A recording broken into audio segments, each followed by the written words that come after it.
안녕하세요. 안석현 목사입니다. 여러분 그동안 너무 잘 따라오셔서 어느덧 강좌가 막바지에 이르지 않았나 생각합니다. 이제 두더지 잡기라는 주제를 다루면서 전반적인 내용들을 마무리 지으려고 합니다. 이제 얼마 남지 않았으니까 마지막까지 최선을 다해서 잘 시청해 주시고요. 질문에 대한 답변도 잘 부탁드리겠습니다.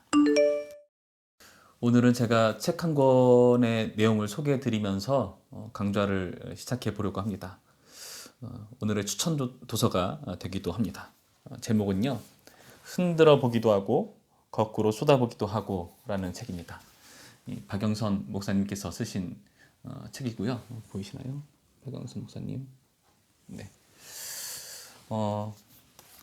박영선 목사님은 제가 굉장히 좋아하고 많이 영향을 받았던 목사님 중에 한 분이세요. 그분이 전도사 시절에 자기가 가르치던 그 학생들, 청년들 대상으로 했었던 그런 5분 메시지들이었나? 그런 내용들을 토대로 만든 책이라고 합니다. 그러니까 정말 그들과 부대끼면서 고민하고 생각한 내용들을 담고 있겠죠. 여기 첫 번째 내용 중에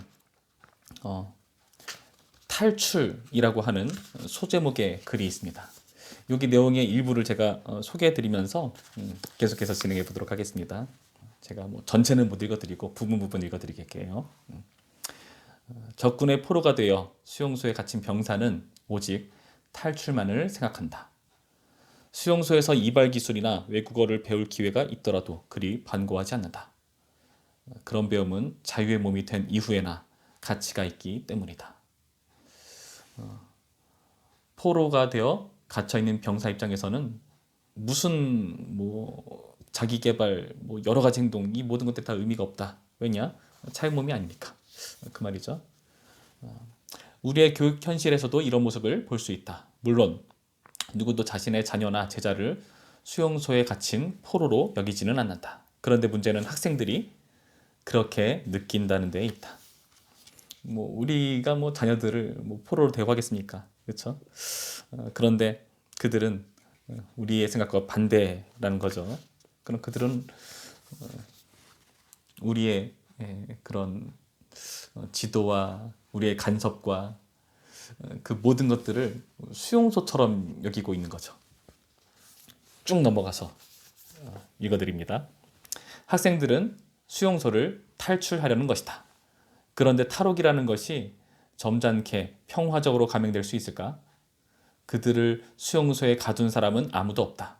더구나 학교나 교회가 수용소는 아니다. 그런데도 그들은 스스로를 수용소에 갇힌 포로라고 느끼고 있기에 잊지도 않은 철조망을 뚫고 쏘지도 않은 총알을 피하고 높고 높은 담을 넘지 못해 대신 땅굴을 판다.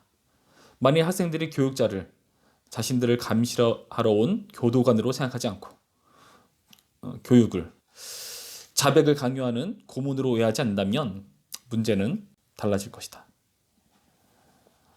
수용소를 여기고 있기 때문에 학생들 입장에서는 교육자들에 대해서 이들을 교도관으로 여기는 안타까운 일들이 발생하고 있다는 거죠. 그렇지 않다면 굉장히 그 교육이 효과가 있을 텐데. 쭉 넘어가서 계속해서 읽어드립니다. 지도자가 학생들을 맡게 되면 의뢰받는 질문이 있다. 그 중 하나가 이성교제에 관한 것이다. 친구가 있는데요. 그 애가 어떤 여학생을 사귀거든요. 그러니까 이렇게 반응합니다. 아니, 고등학생이 교회에서 연애를 한다고? 순간 그 학생은 속으로 아하, 이분의 철조망은 여기까지구나 하고 교도관의 한계를 확인한다. 그리고 다음부터는 이 교도관을 실망시키는 행동을 절대 삼간다. 하지만 교도관 모르게 땅굴은 여기저기 뚫리고 학생들은 은밀한 쾌감으로 자유를 즐길 것이다. 큰 말썽을 부린 학생의 집을 찾아가 보면 부모가 참 어이없어 한다. 그럴 리가 없어요. 얼마나 얌전하고 말을 잘 듣는데요. 이 집 교도관도 속고 있었던 것이다. 이런 숨바꼭질이 계속되는 한 참다운 교육은 실현될 수 없다. 교육은 피교육자의 상태를 바로 아는 데서 시작되어야 하기 때문이다. 이것이 교육의 기초이다. 정성과 열심이 교육자의 부지를 변호할 수는 없다.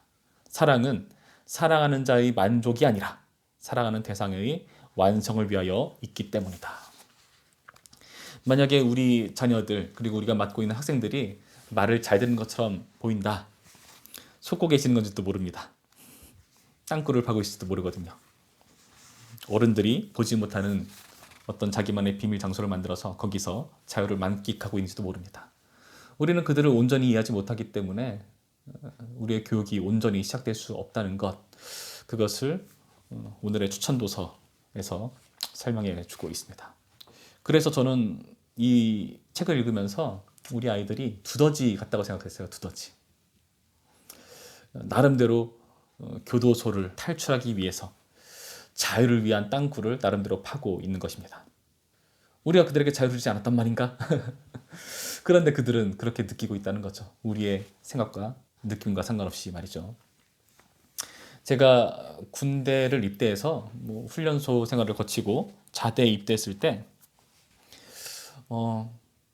그 자대 고참이 저한테 질문을 하나 하더라고요. 우리의 주적이 누구냐? 우리의 주적이 누군지 아냐? 그래서 저는 훈련소에서 배운 대로, 지금은 어떻게 하시는지 모르겠는데 그때 당시에 훈련소에서는 우리의 주적을 북한이라고 하셨어요. 우리의 주적은 북한입니다. 그랬더니 그 고참이 하는 말이 아니다, 틀렸다. 우리의 주적은 간부다. 간부들이 우리의 주적이라고 가르쳤습니다. 여러분, 오죽했으면 간부들을 주적이라고 규정하고 있겠습니까? 군대는 위계 질서가 정말 극도에 달해 있는 그런 세상 아닙니까? 그래서 그 위계 질서 안에서 간부의 지시를 따라야 하는 그 부하 병사들 입장에서는 그 간부가 얼마나 불편하고 힘들겠습니까? 그 위계 질서 안에서는 친구가 될 수 없다는 말씀을 제가 예전에 드렸는데, 그래서 주적을 간부라고 규정하고 그 간부를 피해 다니며 같은 사병들끼리, 같은 계급의 병사들끼리는 정말 돈독한 그런 모습들. 재미지 않습니까? 곰곰이 생각해보면 그렇게 위계 질서가 강한 세계일수록 동기들 간에 이상하게 더 끈끈해요. 그럴 수밖에 없을지도 모릅니다. 그 동기란 게 그 위계 질서 구조 안에서는 동기들 간에는 그 질서를 따르지 않잖아요. 그 법칙이 적용되지 않잖아요. 그런 사이니까 허물없이 친밀하게 끈끈함을 유지하는 것이 아닐까. 간부 아래서 함께 고생한 동지이기 때문에 그런 친밀함을 느끼는 것이 아닌가. 그래도 다시 재입대라면 누구나 다 싫어하는 군대. 여러분, 재입대가 끔찍한 이유는 그런 숨막히는 위계 질서 때문이고, 그런 질서가 있는 세상에서는 어쩔 수 없이 필연적으로 숨 쉴 수 있는, 숨통을 트이도록 해야 하는 그런 공간을 그들 딴에는 마련할 수밖에 없다는 겁니다. 어찌 보면 우리가 그들에게 있어서 땅굴을 스스로 파도록 만들었는지도 몰라요. 사실 그들의 두더지 성향은 우리의 꼰대질에서 비롯된 것입니다. 꼰대에 대해서 제가 2번에 걸쳐서 계속해서 함께 나누는 시간을 가졌는데요. 여러분, 그들이 판 땅굴을 팠다는 것은 그 안에서 숨겠다는 건데, 어른들이 그 땅굴 안으로 침투하면 어떤 일이 벌어지겠습니까? 난리가 나겠죠. 어른들이 들어갈 수 없는 세계입니다. 아니, 어른들이 꼰대질을 행사함으로써 스스로 들어가지 않기로 맹세한, 결심한 그런 세계이죠. 그 어른이란 위치에서 땅굴에 들어간다는 것은 그건 침범이고 침입입니다. 어른이란 딱지를 떼야 되는데요. 그런데 제가 그 꼰대 2번째 아이 꼰대 시간에 말씀드렸듯이 우리가 항상 어른의 그 딱지를 뗄 수는 없는 법입니다. 그들도 배워야 되는 입장에 있기 때문입니다. 그렇다면은 우리는 그들과 완벽하게 똑같이 눈높이를 맞출 수는 없는 자리에 있다는 거죠. 여러분, 그렇다면 우리는 어떻게 해야 될까요? 억지로 눈높이를 맞춘다고 한다고 한들 그게 맞겠습니까? 야자 타임밖에 되지 않죠. 야자 타임은 끝나는 시간이 있잖아요. 그 이후에는 일상으로 돌아가야 되니까 움츠러들 수밖에 없지 않겠습니까? 어른의 결정을 뗀다고 해서, 선생님이라는 그 직함을 뗀다고 해서 그게 완벽하게 떨어져 나가지 않습니다. 그래서 서로 불편해지죠. 여러분, 그렇다면 어떻게 해야 그들의 세계와 그 땅굴 밖, 우리가 있는 이 세계가 연결될 수가 있겠습니까? 그거는 우리가 다음 시간에 다루도록 하겠습니다. 오늘은 제가 그들이 어떻게 해서 자유를 위한 땅굴을 팔 수밖에 없었는지, 그래서 그 세계가 어떻게 형성되었는지, 그 안에서 어떻게 숨 쉴 수 있는 그런 자리가 마련되었는지에 대한 내용을 살펴보았습니다. 여러분, 오늘의 질문은 이겁니다. 여러분의 어린 시절이 있었을 겁니다. 여러분의 땅굴은 무엇이었는지 한번 그 댓글을 달아주시면 재밌을 것 같아요. 나도 어린 시절에 내가 숨 쉴 수 있는 나만의 공간, 나만의 자리, 그런 땅굴이 필요했었다. 그래서 나는 어느 지역에서, 어떤 공간에서, 어떤 사람들과 이러이러한 두더지 세상을 만들었었다. 이런 얘기를 해주면 좋겠습니다. 한번 재미있는 댓글을 기대해 보겠습니다. 이 댓글을 달면서 어렴풋이나마 그들의 마음을 이해해 볼 수 있지 않을까 하는 생각을 가져봅니다. 수고 많으셨고요. 오늘은 여기까지 하도록 하겠습니다. 감사합니다.